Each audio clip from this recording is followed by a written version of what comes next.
nawe ukaba witwa rhumatisme. Ni ijambo twakuye mu mavi canke ingwara zikunda gufata abantu zifatira mu mavi. Ubu muti rero ukaba uvura ingwara z'amavi, aho umuntu ashobora gusanga yavyimvye amavi canke ibirenge, ugasanga hari ibintu vyafatiye mu mavi bikamuboha. Uno muti ushobora kubivura byose ku rugero ruhambaye. Hanyuma turafise ubundi hano witwa Kira rero uyu n'umuti uvura ingwara ya diabete. Rimwe na rimwe hari abazi ko ingwara ya diabete yoba ari ingwara ngendanwa, ariko mu nshuti ya bose hariho ingwara nyinshi bita ko zigendanwa, ariko twebwe tukazivura zigakira dukoresheje imiti kama y'ikirundi. Uyu muti rero ukavura ingwara ya diabete ku buryo umuntu ashobora guhagarika insuline canke za daunire za glycophage n'indi miti yashobora kuba akoresha ariko arapfufahaza, kandi amaze guheza gukira neza agasubira gufata ivyo aba yarabujijwe kuko aba yakize neza cyane. Turafise undi muti witwa Zibuka. Uyu n'umuti uvura iziba ry'imitsi, ushobora guhanagura imitsi yazivye canke ibinure cholesterol vyihoma ku mitsi, noneho ukabihanagura umuntu rero ugakiza izo ngwara. Murabona hano ko dufise iyindi miti y'amazi. Hano turafise umuti witwa Vyimbuka. Nakuvuga ngo uyu muti rero uvura ukuvyimba k'umubiri. Hano tukaba dufise umuti witwa Mbungabunga.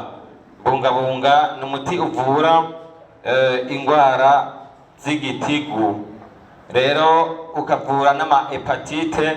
Uyu muti rero nkuko mubibona hariho uwundi muti tuwongerako ariko tutazanye hano, kuko imiti dukoresha mu nshuti ya bose ntitwari gushobora kuyizana yose ngo bikunde. Uyu rero hariho iyindi miti ibiri dushobora kongerako, hariho bita vitamine, akaba n'undi bita Mbungabunga nimero zibiri, bigaca bifashanya mu kuvura ingwara z'ibitigu z'ubwoko bwose.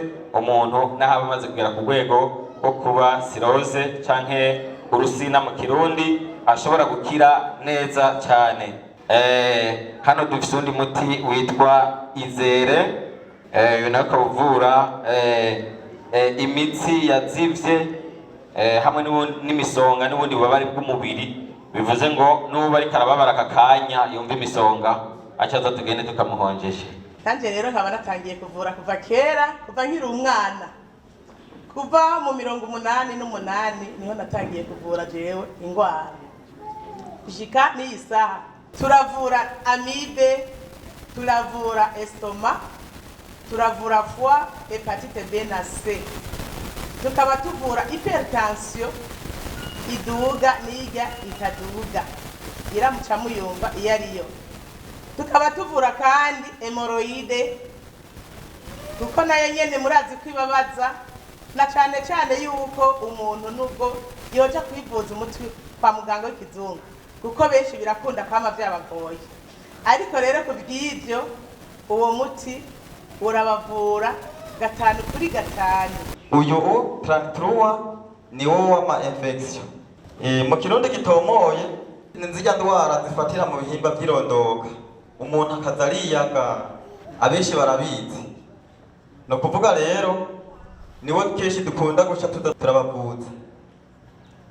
Iyi nayo akenshi tubiha abantu bafise ingorane z'ama intestine. Mu kirundi ku bantu b'abanyokuru nibijya vy'amara. Hanyuma si ibi byonyine tuvura, turavura n'abajya abantu itabi ryananiye guheba kunwa. Abenshi no mu gisagara cya Bujumbura murabizi, si ni Bujumbura gusa n'ahandi barabizi. Turagabanya n'ububabare bw'abajya bafite ingorane z'amaso, abenshi turabavura bikabagirira akamaro. Turavura n'ibyo bavuze by'umugongo. Ibyo mvuze ni bike muri byinshi tuvura.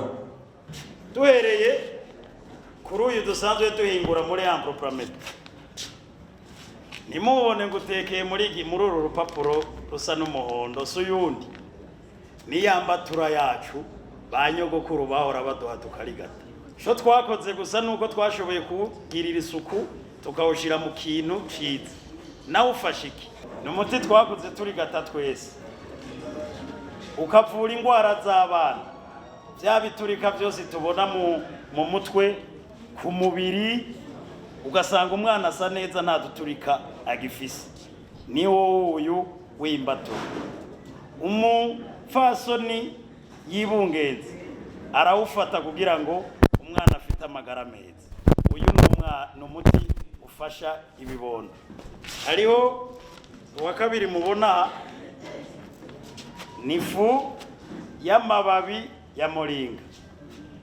itwodondagura n'ibintu byinshi ukora ibintu byinshi cyane mugabe ico twoshira imbere no gufasha abana bazingamiye bakaza barakanywa nk'akayi kugira ngo amagara yabo yisunona igisuru bakunze kuvuga benshi ngo urumva ngo igisuru ngo kirababa nibyo barakitubita nagera abana bakojeje barabibakwiye mugiki n'igisuru gihinguye ku buryo bw'ifu atangorane n'imwe igira yuko ngo co wapfa kikubaba uri kuragira kinaco ahakuru novuga nti kiradufasha ni turavisa abamama b'imyaka myinshi usanga amagufa yaramaze ugasanga hagurutse agenda arakocagura twoza turihera abanyogokuru iki gisuru aka gafu k'igisuru bakaza bararaba ko ingingo ziguma zimeze neza ndetse n'abavyeyi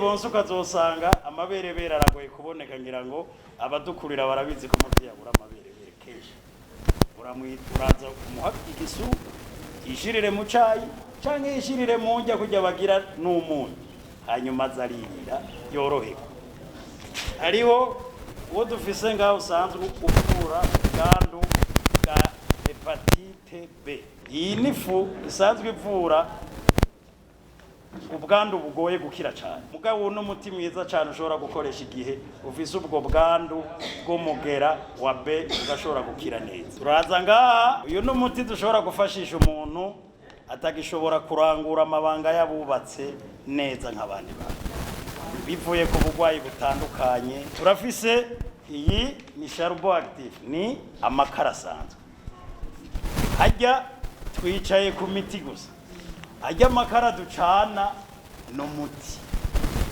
urabona ko twayaseye neza tukashira mu kintu kimeze neza hanyuma tugashobora kuyavurisha abenegihugu kandi n'umuti mwiza rwose na cyane cyane kuba ufise ubucafu mu nda yabo gukoropa insogi yaba tundi tugwara dutandukanye twinshi two mu nda noneho bisanzwe byanditse ko akamubona n'amavuta ava muri cya giti cya moringi yari ifu mugubu bunaho aya n'amavuta yayo aya mavuta yayo yadufasha ni bya